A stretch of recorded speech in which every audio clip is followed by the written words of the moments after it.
Today, mystic Maria Valtorta describes the episode when Jesus drove the merchants out of the temple. She says, I see Jesus entering the enclosure of the temple with Peter, Andrew, John, James, Philip, and Bartholomew. There's a very large crowd both inside and outside the enclosure. Pilgrims are arriving in flocks from every part of the region. From the top of the hill on which the temple is built, one can see the narrow, twisted streets of the town swarming with people. One gets the impression that a many-colored ribbon has been laid down between the white houses. Inside the temple, it is a real market. The concentration of a holy place has been destroyed. Some run, some call, some contract for lambs, shouting and cursing because of the extortionate prices. Some drive the poor bleeding animals into their enclosures, which are rough petitions made of ropes and pegs. Near the benches of the money changers, there is more bawling. It is obvious that the temple functions as a stock exchange or black market. There was no fixed rate of exchange. There must have been a legal rate, but the money changers imposed a different one, making whatever profit they fancied for exchanging the money. Just a word here about the money changers. Why they were necessary is because in different parts of the region, they had different coinage, different values, different coins. They had to bring that to the temple. They had to bring them to the money changers so that the money changers could give them the kind of money that was appropriate for the temple. Okay, now we understand that the poorer the people were and the farther they came from, the more they were fleeced. Old people more than young people, and those coming from beyond Palestine more than the old folks. Some poor old men looking over and over again at the money they had saved for a whole year, going from one money changer to another, at times ending up by going back to the first one, who avenged himself for their original desertion by increasing the premium of the exchange. And the big coins passed from the hands of the sighing owners into the clutches of the usurers, and were changed into smaller coins.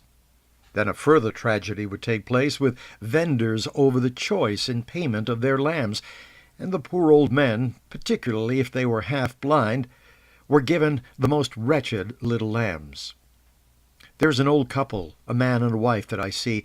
They come back pushing a poor little lamb which must have been found faulty by the sacrificers. They cried and begged the vendor, who, far from being moved, replied with nasty words and rude manners.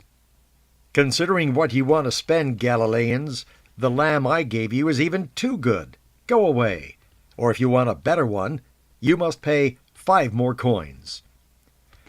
The old man says, In the name of God, we are poor and old. Are you going to prevent us from celebrating this Passover, which may be our last one? Are you not satisfied with what you wanted for a poor little lamb? The vendor says, Go away, filthy lot. Now I see Jesus. He has also made his purchase, and Peter, who probably bargained for him, is pulling a fairly good lamb. Peter would like to go at once where they offer the sacrifices, but Jesus turns to the right towards the dismayed, weeping, undecided old couple who are knocked about by the crowds and insulted by the vendor. Jesus, who is so tall that the heads of the poor old souls reach only up to his heart, lays one hand on the shoulder of the woman and asks her, Why are you crying, woman? The little old woman turns round and she sees this young, tall, stately man wearing a beautiful new white tunic and a snow-white mantle. She must think he is a doctor because of his garments and his appearance. She is greatly surprised because doctors and priests pay no attention to the poor, and neither do they protect them from the stinginess of merchants. She explains to Jesus the reason for their tears. Jesus addresses the lamb vendor. Change this lamb for these believers. It is not worthy of the altar. Neither is it fair that you should take advantage of 2 poor old people only because they are weak and unprotected. The vendor says, And who are you? Jesus said, A just man. The vendor says, By your way of speaking and your companions, I know you are a Galilean. Can there be a just man in Galilee? Jesus says, Do what I told you, and be a just man yourself. "Listen, listen to the Galilean who is defending his equal," says the vendor, "and he wants to teach us of the temple." The man laughs and jeers, imitating the Galilean accent, which is more musical and softer than the Judean. Many people go near them, and other merchants and money changers take their companions' part against Jesus. Amongst the people present there are 2 or 3 rabbis. One of them asks, "Are you a doctor?" He is asked it in a sneering, disrespectful way. "Yes, I am," Jesus says. "What do you teach?" Jesus says, "This I teach, to make the house of God a house of prayer and not a usury or a marketplace. That is what I teach." Jesus is formidable. He looks like the archangel posted on the threshold of Eden. He has no flashing sword in his hand, but the beams from his eyes strike the mockers like lightning. Jesus has nothing in his hands. All he has is his wrath, and full of wrath, he walks fast and solemn between the benches. He scatters the coins which had been sorted out so meticulously according to their values. He turns over the benches and tables, and everything falls on the ground with great noise. He then snatches from the hands of the stable boys some ropes with which they were holding oxen, sheep, and lambs. He makes a very hard lash in which the slip knots are real scourges. He lifts it, he swings it, and strikes mercilessly with it. I mean, he really is mad. The unforeseen storm hits heads and backs. The believers move to one side, admiring the scene. The guilty ones, chased as far as the external wall, take to their heels, leaving their money on the ground and abandoning in a great confusion of legs, horns, and wings their animals, some of which run and fly away.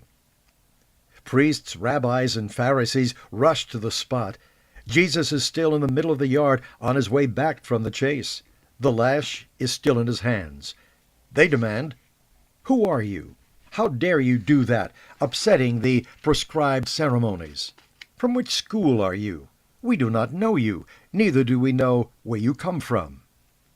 Jesus says, "I am he who is mighty. I can do anything. Destroy this true temple, and I will raise it to give praise to God. I am not upsetting the holiness of the house of God or of the ceremonies, but you are. My school is the school of God, the same school as the whole of Israel had been when the eternal God spoke to Moses. You do not know me? You will know me. You do not know where I come from? You will learn." And turning toward the people, without noticing the priests any longer, tall in his white tunic with his mantle open and blowing behind his back, his arms stretched out like an orator at the most important part of the speech, he says, "Listen, Israel. In Deuteronomy it is said, 'You are to appoint judges and scribes at all the gates, and they must administer an impartial judgment to the people. You must be impartial. You must not take bribes, for a bribe blinds wise men's eyes and jeopardizes the cause of the just. Strict justice must be your ideal, so that you may live in rightful possession of the land that your God is giving you.' I have been asked on what authority I do this. I have been asked from what school I come, and I replied, from God's school. Yes, Israel, I have come from, and I will take you back to that holy and immutable school. Who wants to know the light, the truth, the way, who wants to hear once again the voice of God speaking to his people, let him come to me. You followed Moses through the desert, Israel. Follow me, because I shall lead you through a far worse desert to the true blessed land. As God's command, I will draw you to it. Across the open sea, I will cure you of all evils, lifting up my sign. The time of grace has come. The prophets expected it and died waiting for it. The prophets prophesied it and died in that hope. The just have dreamt of it and died comforted by that dream. It is now here. Come. The Lord is about to judge his people and have mercy on his servants, as he promised through Moses." He then leaves. The people crowding round Jesus stand open-mouthed that were listening to him. They comment on the new rabbi's words, and they ask companions questions. They are still dumbstruck, as if they had seen a prophet. which of course they had. This is Joe Roberts.